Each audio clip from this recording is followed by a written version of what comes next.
그러므로 너희는 이렇게 기도하라. 하늘에 계신 우리 아버지여, 이름이 거룩히 여김을 받으시오며 나라가 임하시오며 뜻이 하늘에서 이루어진 것 같이 땅에서도 이루어지이다. 오늘 우리에게 일용할 양식을 주시옵고 우리가 우리에게 죄 지은 자를 사하여 준 것 같이 우리 죄를 사하여 주시옵고 우리를 시험에 들게 하지 마시옵고 다만 악에서 구하시옵소서. 나라와 권세와 영광이 아버지께 영원히 있사옵나이다. 아멘. 지금 수요일마다 주기도문 시리즈로 말씀을 전하고 있습니다. 그래서 하늘에 계신 우리 아버지요, 주님께서 가르쳐 주신 기도. 그렇기 때문에 예수님은 하나님이십니다. 그렇기 때문에 예수님이 가르쳐 주신 기도는 정말 하나님을 향한 기도가 되겠죠. 그래서 예수님께서 가르쳐 주신 이 기도를 통해서 정말 그 기도의 표본이 되는 것이고 기본이 되는 것이고 또 본이 되는 기도이기도 합니다. 그래서 우리 수요 예배를 통해서 예수님께서 가르쳐 주신 기도를 통하여 기도가 또 강력해지고 기도가 하나님 나라에 또 하나님께 합당한 기도가 되고 또 기도를 통해서 영적으로 더욱 성장하고 부흥하는 주님의 몸된 교회가 되기를 축복합니다.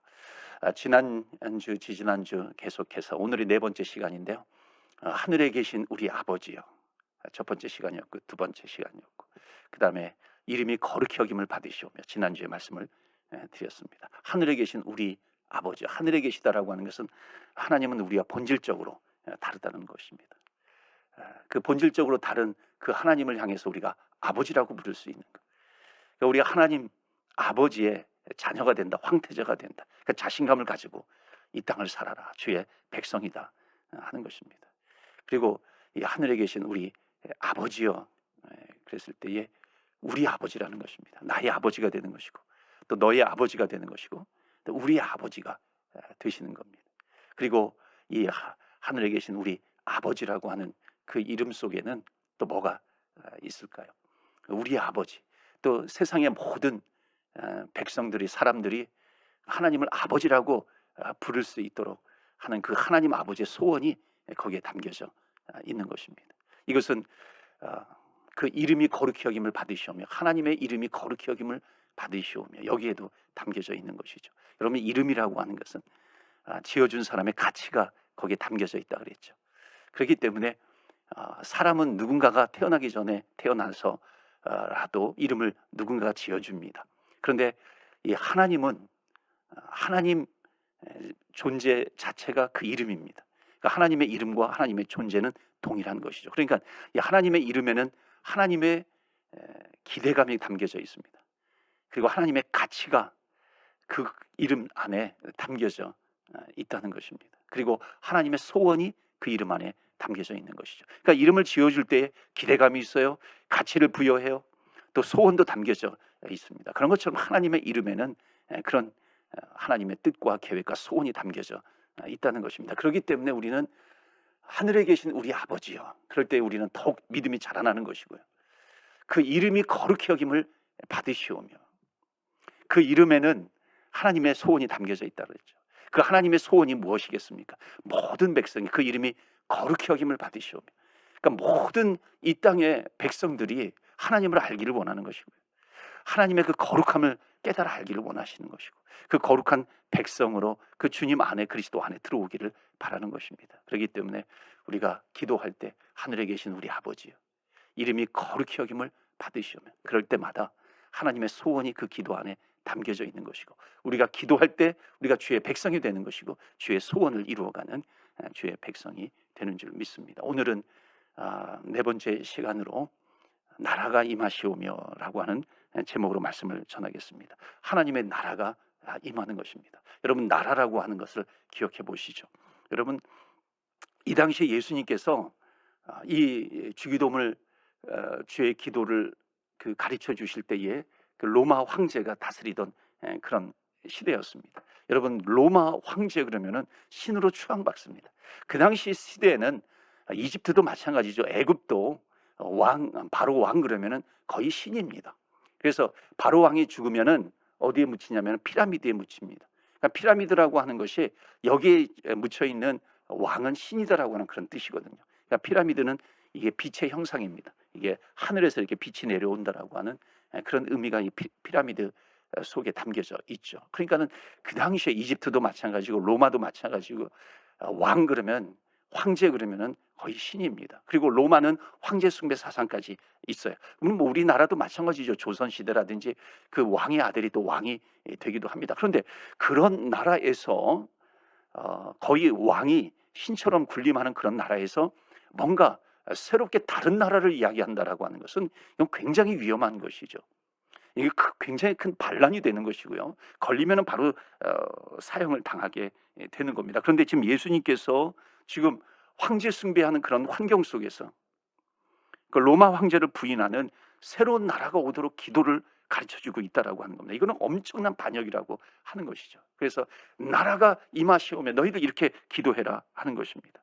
여러분 나라가 임하시오며 그러니까 지금 이러한 우리는 나라 속에 살고 있는데 지금 새로운 나라가 필요하다라고 하는 것을 예수님께서 말씀하고 있습니다. 그래서 하나님의 나라를 강조하시는 겁니다. 이게 하나님의 나라를 강조하셨던 이유가 분명합니다. 그것은 뭐냐면 하나님의 나라가 세워져야지만 이 세상의 모든 문제들이 해결되기 때문에 그렇습니다. 그러니까 모든 복의 근원이신 하나님이죠.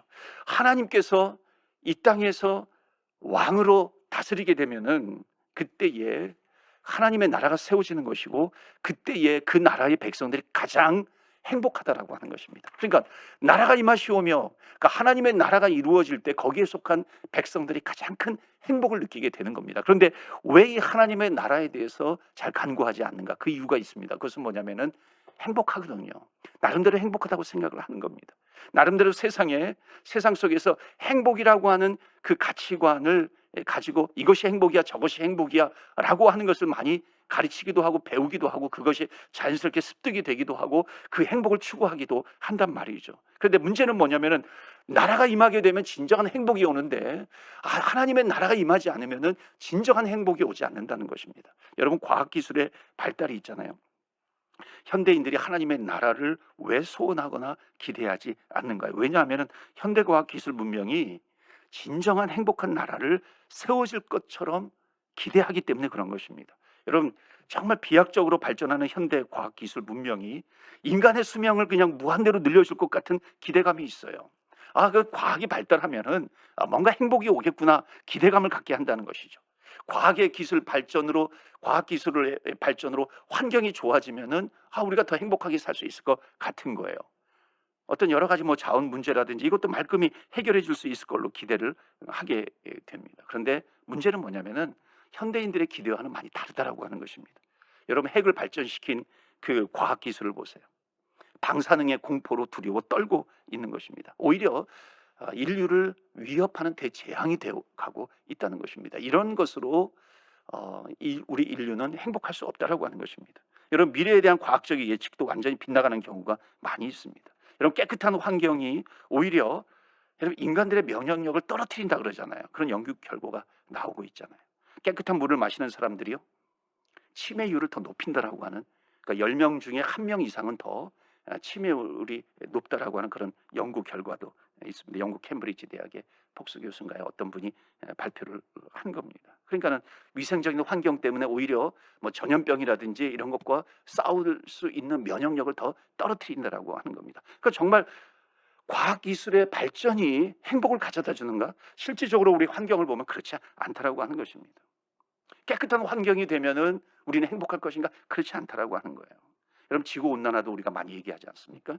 지구온난화를 얘기하면서 지구온난화의 영향으로 북극의 빙하가 사라질 거라고 미래를 예측합니다. 나름대로 여러 가지 기술을 가지고서 미래를 예측하게 되는 거죠. 그런데 그게 BBC 방송에서도 그 크게 한번 다뤘어요. 그게 2007년으로 기억을 하는데 그런데 그로부터 6년이 지난 다음에 결과는 뭐냐면 오히려 북극의 빙하가 60% 이상이 더 생겼다라고 하는 것입니다.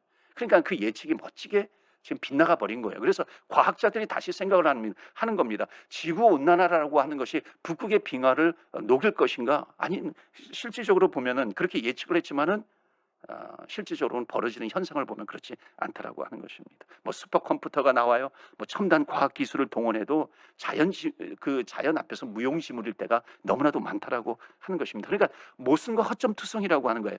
그러니까 우리에게 행복을 가져다 줄 수 있는 것이 얼마나 모순 덩어리인가, 얼마나 허점투성인가, 오히려 우리를 위협하고 있는가, 우리는 그것을 보게 된다는 것입니다. 또 한편으로는요, 어떤 사람들은 어떤 이념이 우리를 행복하게 해줄 거야 이렇게 생각을 하기도 합니다.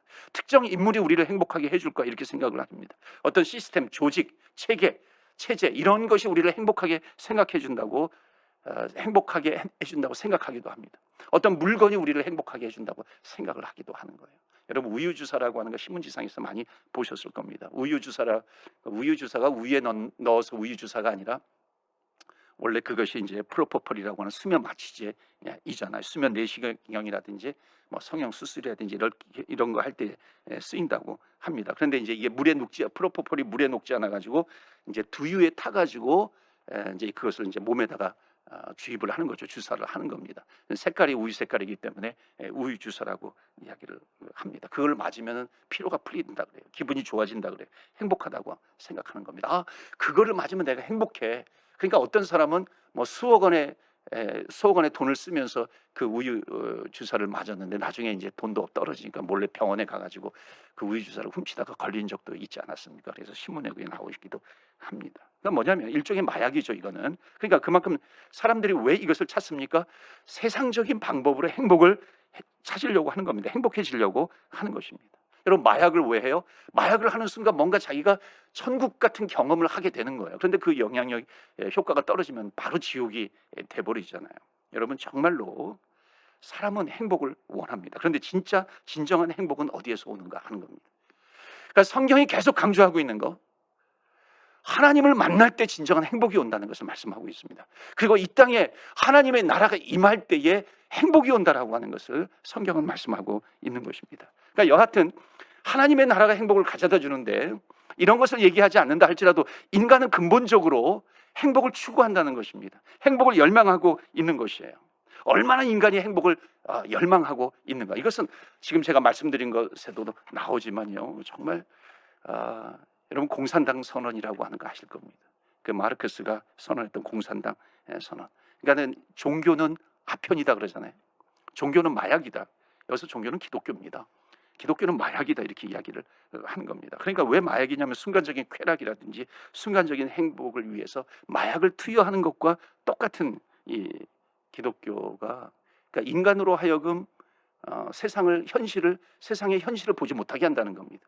뭔가 이렇게 환각 속에서 세상을 보게 한다는 것이죠. 그래서 종교는 마약이다 이렇게 이야기를 합니다. 그러면서 뭐라고 얘기합니까? 우리는 진짜 공산주의라고 하는 것은 정의, 평등, 뭐 자유 이런 것을 통해서 진정으로 행복한 체제, 행복한 나라를 세운다라고 하는 이 공산당 선언을 발표하기도 했습니다. 그런데 진짜로 공산주의가 행복한 그런 나라가 되었는가요? 오히려 억압적이었죠. 불행하고 그런 억압적인 사회를 만들어냈습니다. 그러니까 자기 모순에 빠져버리고 말았다라고 하는 겁니다. 여러분, 그러니까 어떤 체제라든지 과학의 발전이라든지 어떤 사람이라든지 어떤 물건이라든지 이런 것이 우리를 절대로 행복하게 만들 수 없다라고 하는 것입니다. 그러니까 우리는 어떻게 그런 것에 대해서 이걸로 행복해질 수 있을 것이다라고 하는 기대와 환상을 버려야 되는 것입니다.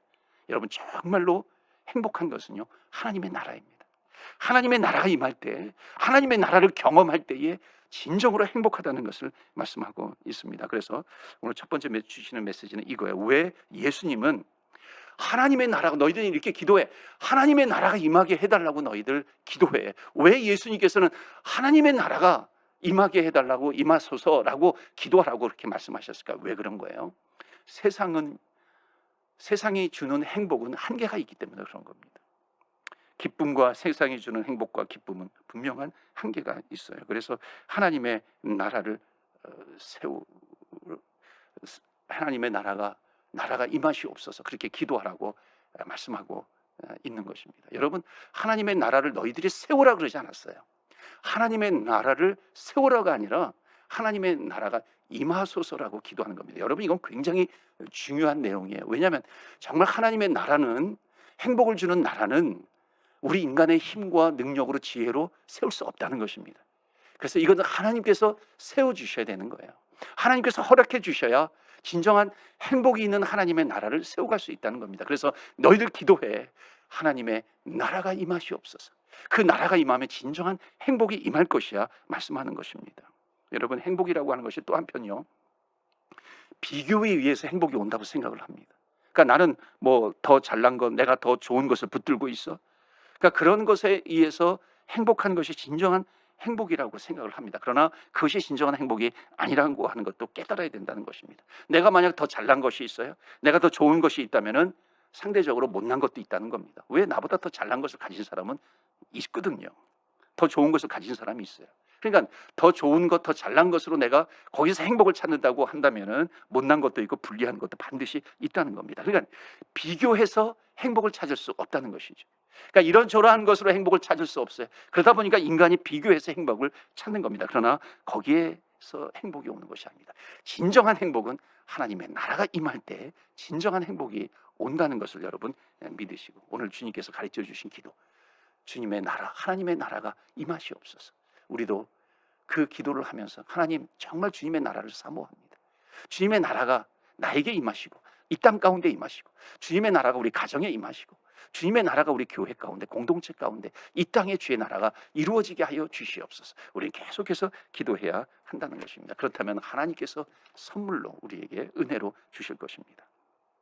자, 두 번째요, 하나님의 나라가 임하면 이거예요.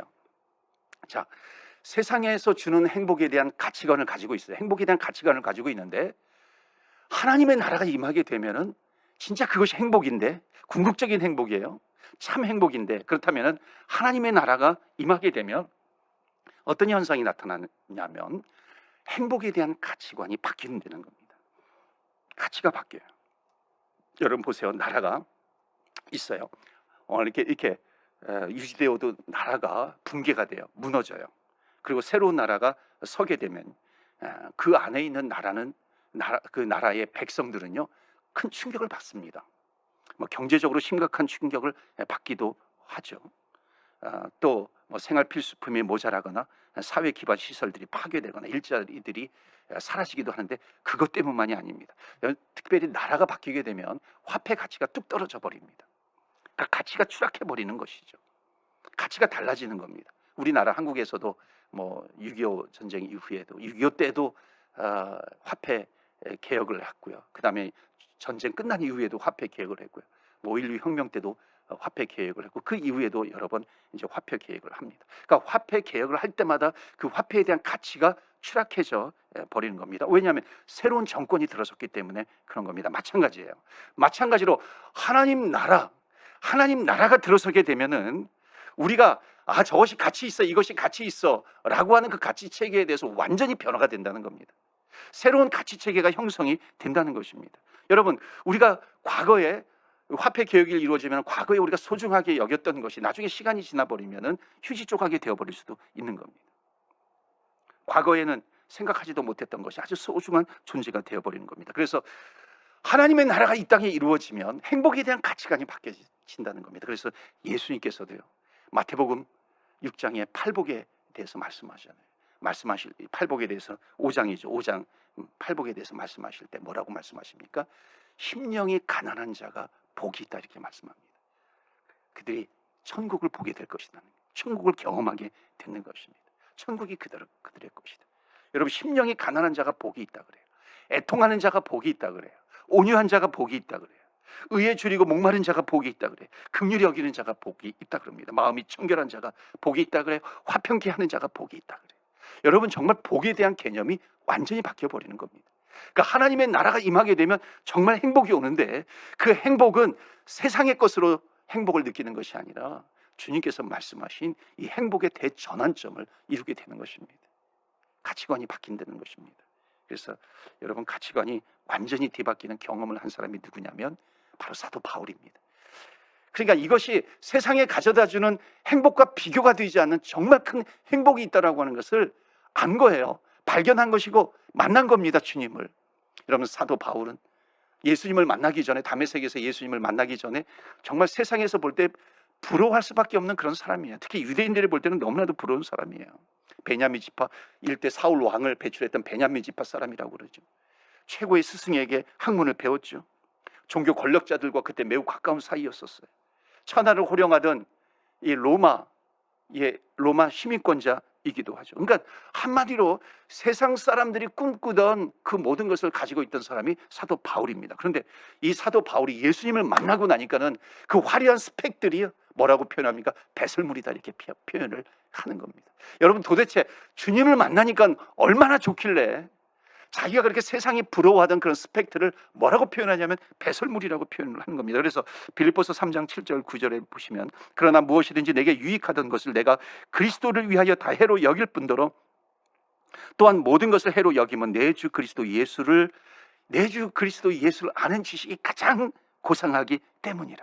내가 그를 위해 모든 것을 잃어버리고 배설물로 여김은 그리스도를 얻고 그 안에서 발견되려 함이니 내가 가진 의는 율법에서 난 것이 아니요 오직 그리스도를 믿음으로 말미암은 것이니 곧 믿음으로 하나님께로부터 난 의라.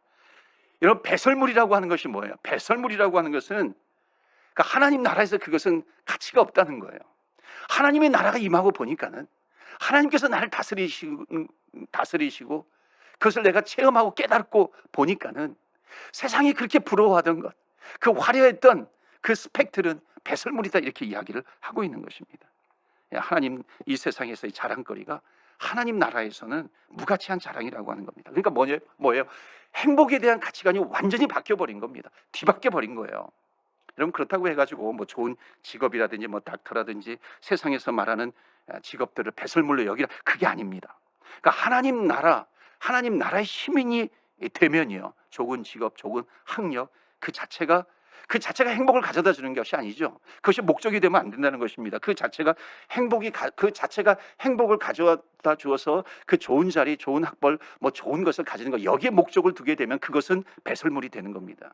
그것은 배설물에 불과하지만, 그러나 그것을 통해서 하나님 나라의 가치관이 세워지게 되면은 하나님 나라를 위한 직업이 되는 것이고, 진정한 행복은 바로 그때 오게 된다는 것입니다.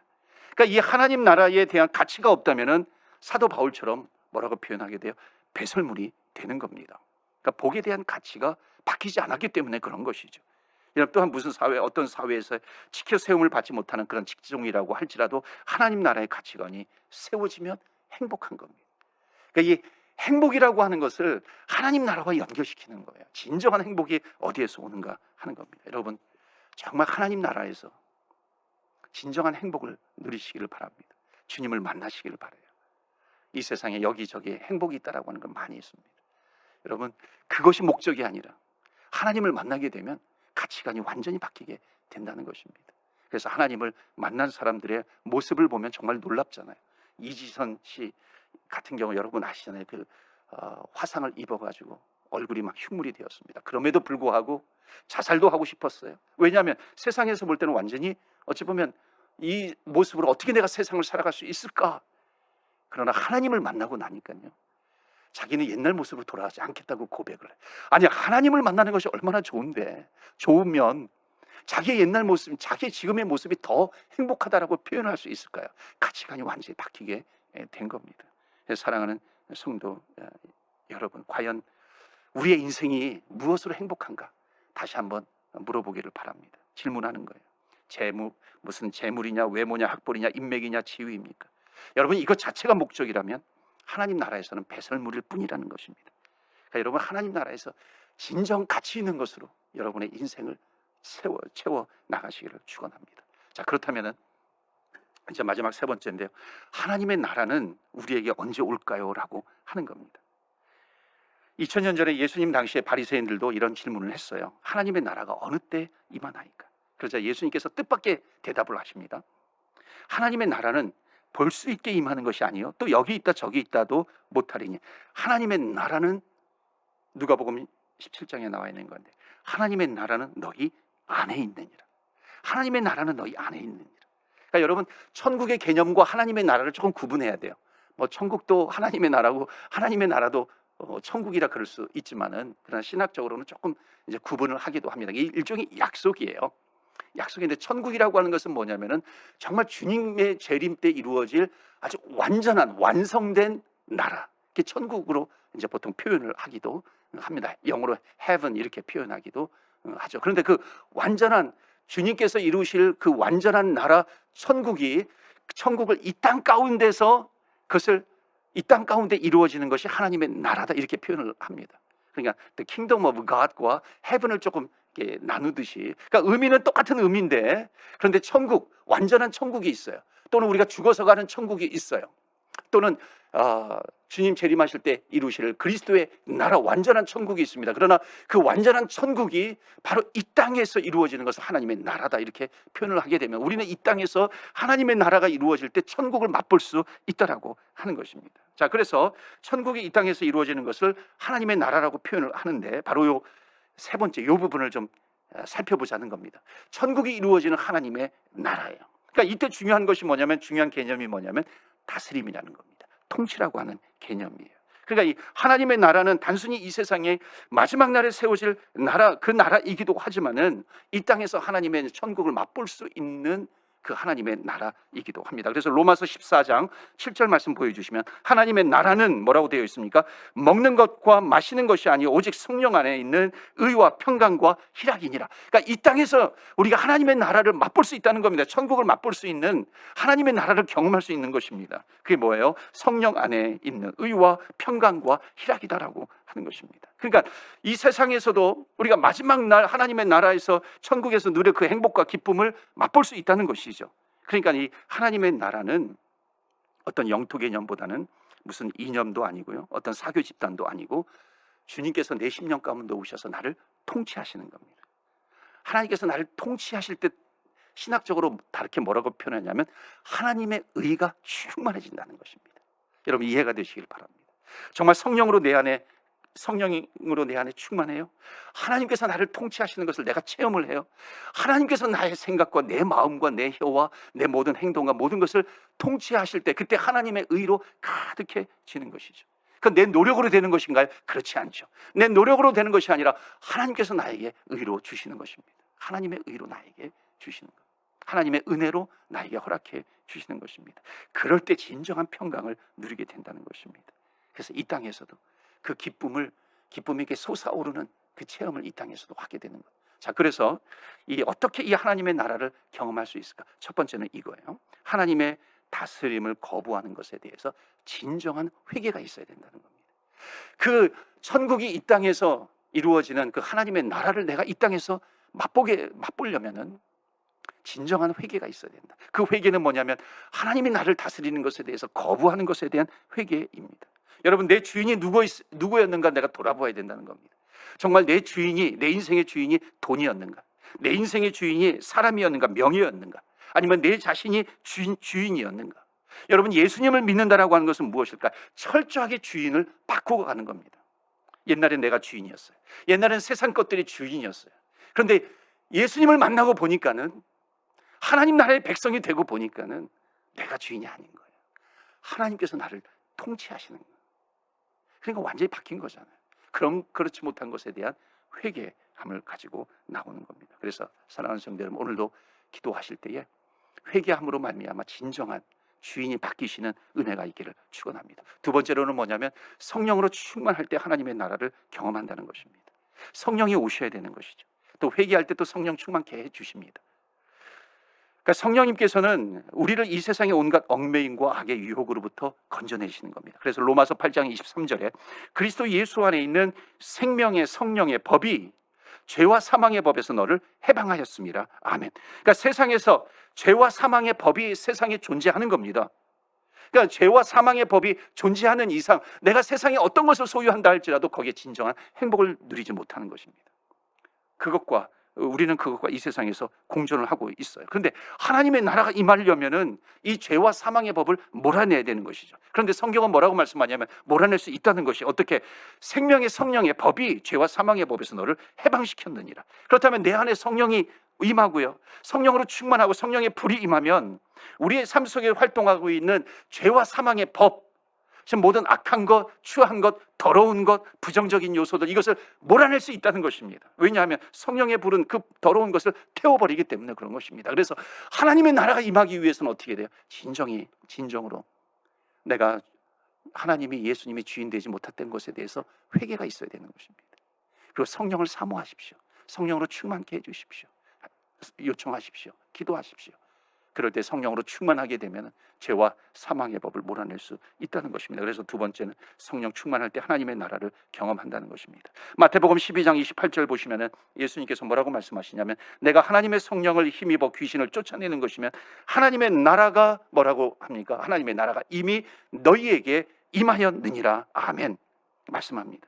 성령님을 통해서 이 세상에서 하나님의 나라를 경험할 때 우리의 삶 전체가 성령님께서 오셨기 때문에 우리를 치유해 주시고 우리를 회복시켜 주시고 자유롭게 하시는 경험을 체험하게 됩니다. 그래서 하나님의 나라가 임하면 평강, 샬롬, 하나님 나라의 샬롬이 우리에게 임하게 될 줄로 믿습니다.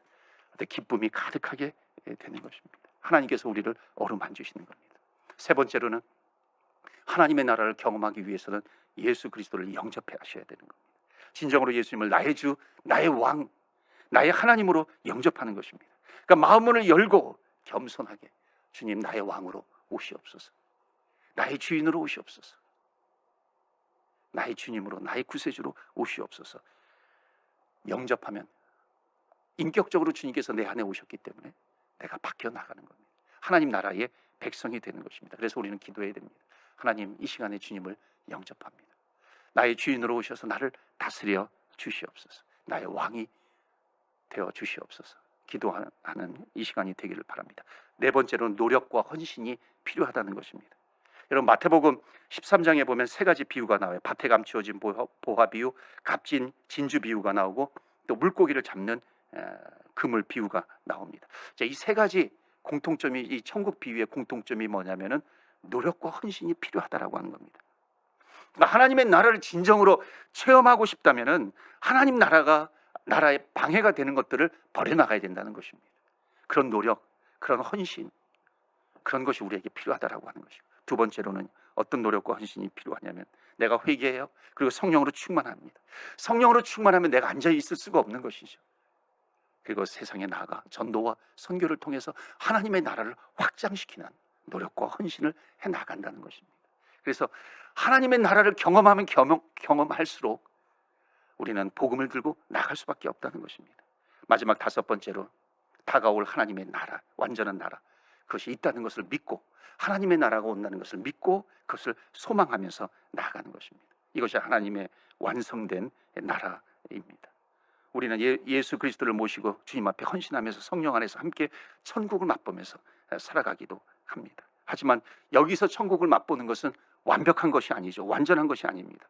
장차 우리에게 하나님께서 완전한 천국을 우리에게 주실 것입니다. 그래서 데살로니가전서 4장 16절 17절에 이렇게 말씀하시죠. 주께서 호령과 천사장의 소리와 하나님의 나팔 소리로 친히 하늘로부터 강림하시리니 그리스도 안에서 죽은 자들이 먼저 일어나고 그 후에 우리 살아남은 자들도 그들과 함께 구름 속으로 끌려올려 공중에서 주를 영접하게 하시리니 그리하여 우리가 항상 주와 함께 있으리라. 아멘. 이것을 요한계시록은 뭐라고 표현하냐면 새 하늘과 새 땅이 반드시 오게 된다. 그리스도께서 다스리시는 완전한 나라가 오게 될 것이다. 분명히 약속하고 있습니다. 여러분, 주님은 꼭 재림하십니다. 그렇기 때문에 나라가 임하시옵소서. 하나님의 나라를 통해서 행복한 사람은요, 주님께서 장차 오셔서 이루실 완전한 나라를 믿고 꿈꾸며 거기에 소망을 두며 이 땅에서 살아가게 되는 것입니다. 하나님의 나라는 하나님의 의가 충만해요. 또 하나님의 나라는 이 땅에서 성령 충만함으로, 또 회개 기도함으로, 헌신함으로 하나님의 나라를 맛볼 수 있다는 것입니다. 사랑하는 성도 여러분, 말씀을 마칩니다. 여러분, 평강과 기쁨이 여러분에게 있으십니까? 아니면 평강과 기쁨을 잃어버리고 계십니까? 끝모를 허무함이 있으세요? 상실감에 젖어 있습니까? 또는 엄청난 실패가 있어요? 씻어내기 어려운 그런 수치스러운 경험을 하십니까? 정말 창피한 그런 경험을 하고 계십니까? 심각한 질환, 그런 문제를 안고 계십니까? 가정과 일터에서 위기가 닥쳐서 어려움이 있으십니까? 더 이상 미래가 보이지 않습니까? 여러분, 그때 진정한 행복은 이 세상에서 오는 것이 아니라 하나님의 나라가 임할 때 진정한 행복이 온다라고 하는 것을 믿으시고 오늘도 주님 앞에 기도하십시오. 주의 나라가 임하여 주시옵소서. 하늘에 계신 우리 아버지여, 이름이 거룩히 여김을 받으시오며 나라가 임하시오며 하나님의 나라가 임하게 될 때 진정한 행복이 있다는 것입니다. 주님 안에서 하나님의 말씀을 붙드시고 하나님의 약속을 끝까지 붙드시고 하나님의 나라를 체험하면서 진정으로 행복한 삶을 살아가시는 저와 여러분 되시기를 주의 이름으로 축원합니다. 아멘.